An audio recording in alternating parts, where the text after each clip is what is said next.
তো নমস্কার বন্ধুরা, বোমলেস ব্লগে তোমাদের আবারও একবার স্বাগত। তো আশা করছি তোমরা ভালো আছো। তো আমি আবারও চলে এলাম তোমাদের কাছে একটা নতুন ভিডিও নিয়ে। তো এখন বাজে সকাল 7টা, আর আমি চলে এলাম সকাল সকাল ছাদে। কেননা সকাল সকালই আজকের হনুমানগুলো এত উৎপাত করছে, তো বাধ্য আমাকে ছাদে আসতে হয়েছে। তো আমাদের রান্নাঘরের ছাদের লেভেলে একটা বড় পেঁপে গাছ আছে।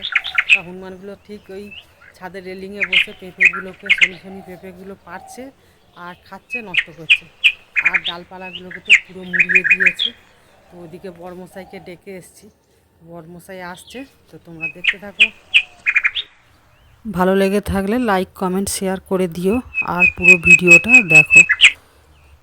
তো বড়মশাইকে তো ডেকেছি, বড়মশাই এসে পেঁপেগুলো পাড়তে। তো পেঁপেগুলো দেখছি খুব বড় হয়নি, এখন মাঝারি সাইজের। তো আমি বললাম একটা পারো।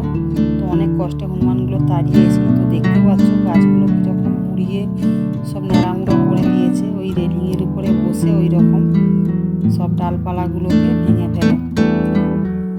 তো আমাদের পিছনে ওই যে বাঁশঝাড় দেখতে পাচ্ছ, ওই বাঁশঝাড়াতেই কিন্তু হনুমানগুলো থাকে। তো এখন তো তবু অনেকটা পাড় আছে। তো এই শীতকাল পড়ছে, তো এবারে বড়ি দেওয়ার সিজন হলে তখন ছাদে বড়ি দিয়ে কিন্তু এক পা নিচে লাভা যায় না, তখন কিন্তু আরও প্রচুর হনুমান চলে আসে। তো আমাদের তখন একটু অসুবিধা হয় বড়ি দেওয়ার সিজনে। তো যাই হোক, তো এখনও দেরি আছে। তো বর্মশাই তো একটা পেঁপে নিয়ে চলে আসছে। তো ভাবছি প্রায় দিন তো পেঁপে পেড়ে ভাজা ভাতে তরকারি খাওয়া হয়। তো আজকে ভাবছি একটু প্লাস্টিক চাটনি বানাবো। তো এই পেঁপেটা হলে হয়ে যাবে। তো প্লাস্টিক চাটনিতে বেশি বড় পেঁপে লাগে না। তো পেঁপেটা পাকো, তো দেখছো একটু লালচি ভাব ধরে গেছে। তো এই পেঁপেরই কিন্তু প্লাস্টিক চাটনি খেতে বেশ ভালো লাগে।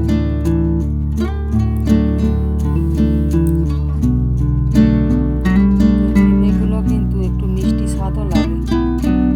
তো পেঁপেটা কিন্তু আগে ভালো করে কিন্তু জিরে জিরে করে কেটে সিদ্ধ করে নিতে হয়, আর আমি সিদ্ধ করে নিয়েছি। তো আমি এখানে একটু জল দিয়েছি।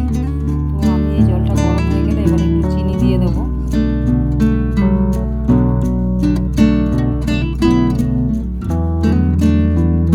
তো এই চিনিটা দিয়ে আমি ভালো করে জলটাকে কিন্তু ফুটিয়ে নেব।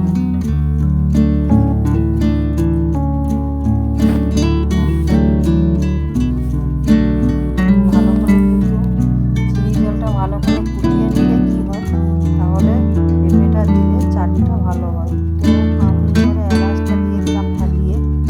তো আমি এবারে একটু লবণ দিয়ে দেবো পরিমাণ মতো, আর একটু স্বাদ হওয়ার জন্য একটু কালো জিরে দেবো।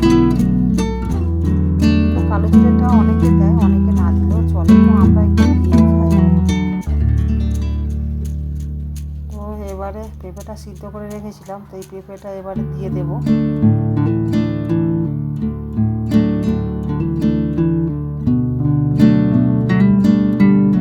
পেঁপেটা দিয়ে এবারে কিন্তু ভালো করে নাড়বো।